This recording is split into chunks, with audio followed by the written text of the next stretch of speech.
Nitsikianao ry neny tiako fa fantatrao ny afaliko vao tonga teto antany aho eny atramizao de misahiranami ko ianao roapolo taona zao androko izao tsaroko fona fa tia ianao eny verantany amizao tontolo izao ianao no tsara indrindra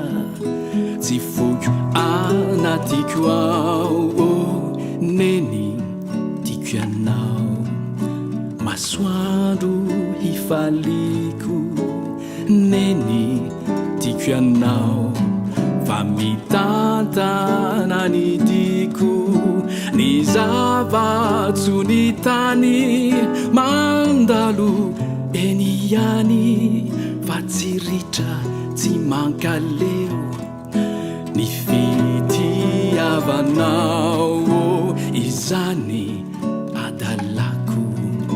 de mitomany anao manana tray mangina manoro tsotrizao fantatro rineny fantatro ireny fitiavana tsilo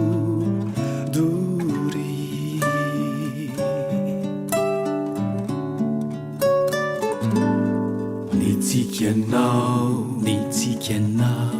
rineny tiako fafantatrao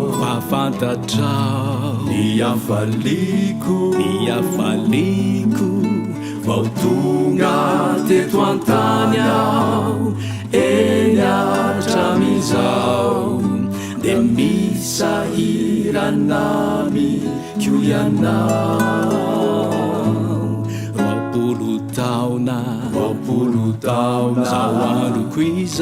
zao androko izao tsaroko fona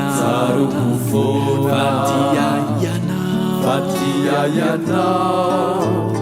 eny verantany amizao tontolo izao ianao no tsara indrindra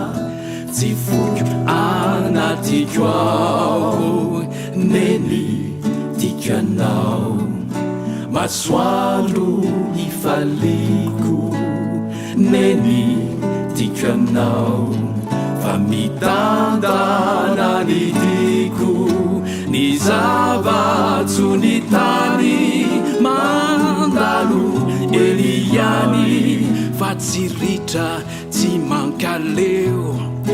ny fitiavanao izany adalako de mitomany anao manana tray mangina